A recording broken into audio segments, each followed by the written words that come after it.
doesn't matter what facts about others. But and I was saying this because this man made another presentation another time that involved the same people he was talking about.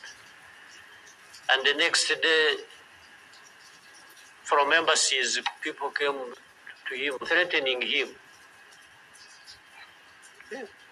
You know, they even, they're so foolishly brave to just, you know, they went to him. And I think another message went through Foreign Affairs. It's like this man who is saying this, and he was not saying it is not true, but he was saying no for daring to say it, even if it is the truth. Yes, they threatened him, and they even started threatening he will not get a visa to travel to some places, face to face, like that. Somebody from the embassy threatening our minister. Of course, you can't blame them that, given this history we have had, that from the embassy they even think they are above the minister.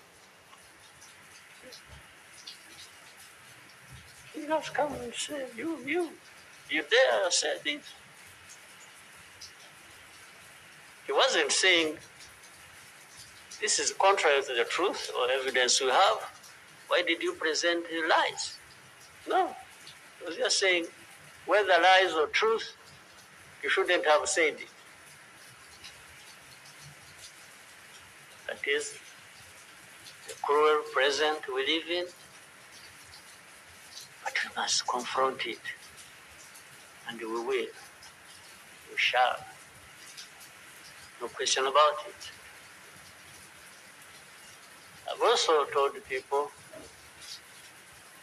that anyway, for us, we are in a sort of not bad position because the worst has already happened to us. I don't think anything worse will happen, ever. So those who are scared, fearful of anything, I just want to console you in some way, if you may, that actually the worst has already passed. When we lost the people during that time, the young man was giving a testimony about. Do you think anything like that would ever happen again? I don't think so. So why would we be scared of anything? The worst. The hurricane came and we took cover and things, and it has passed. And we rebuilt. We rebuilt our strength of all kinds. I don't think there is any other hurricane that will come and sweep across the country, destroying everything. I don't think so.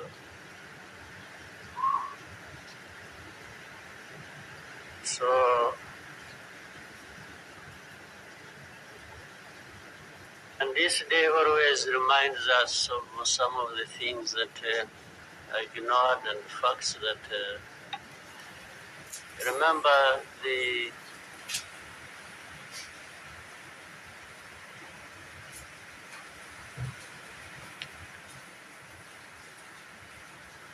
book written by somebody many of you know, Philip Gurevich, with a very long title. And this is a man who, well, at least I would have wished if they could think of such a man and put him in the group of experts, maybe they would benefit.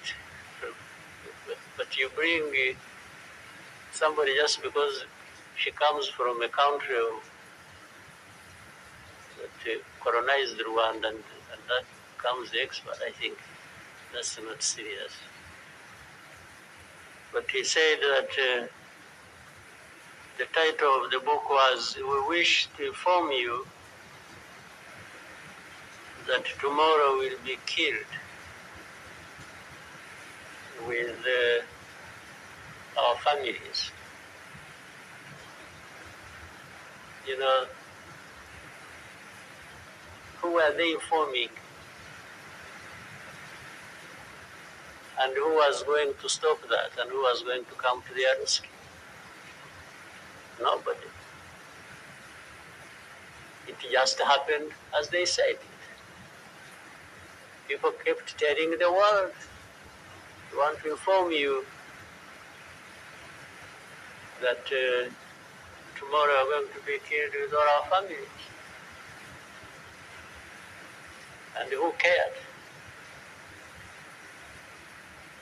And the families were killed indeed, including the family of the young man who was testifying here.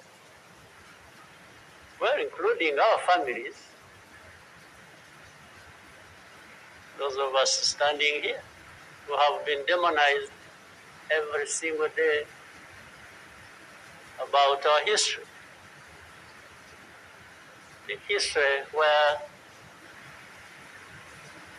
there is a force that always has been attempting to turn victims into perpetrators.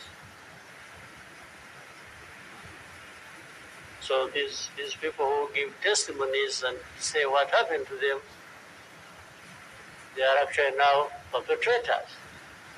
They are no longer victims. So the cynicism I was talking about, what happens in this world, is that these very people who barely survived and who lost everything else and their families are now the victims, the perpetrators, no longer victims. That's what the world wants to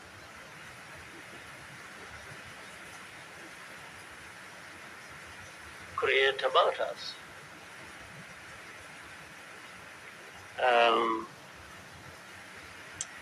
I think I should, even for, again, the sake of our sanity, maybe we'll always, during the war times, to keep my own balance, there used to be battles taking place across the country, militias killing people, RPA soldiers fighting government forces.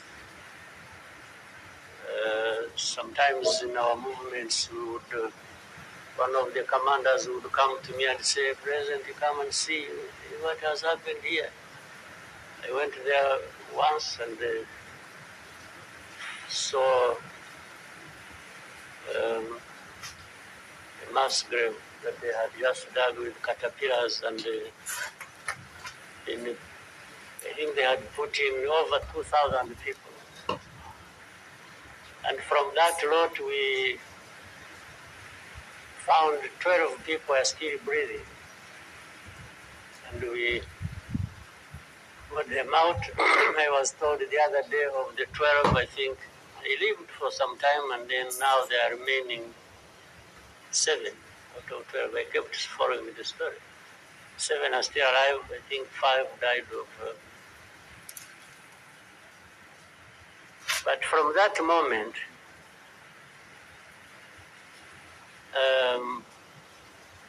I told the commanders that they should never bring my attention to this kind of thing. They should just handle it, and we agreed how they would be handling it. But I should never, I don't even need to be informed of. And the reason was simple. that fortunately such a moment of remembrance sort of takes you back into that. But the reason was I didn't want my judgment and my conduct of the war and leadership I was supposed to be providing to be impaired in any way by the anger, by what you saw. So that's why I wanted to keep my own balance so that we go through so many things. But otherwise, if I kept seeing this and putting the people to a mass grave, and then your mind goes to say, but who is this doing? Whoever is doing this, why is he doing it? He may end up. So anyway, let me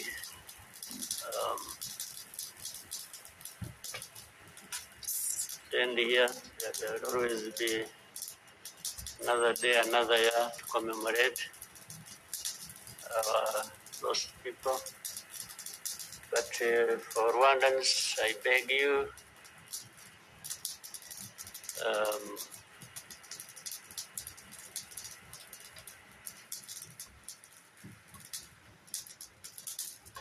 don't owe your life to anybody else. And please have the courage to deal with the situation and moment as it is. Don't offend anybody, but always fight for what is yours. Don't allow anybody else to dictate to you how you should live your life, because the moment you accept it, that is the day you have lost your life. God bless you.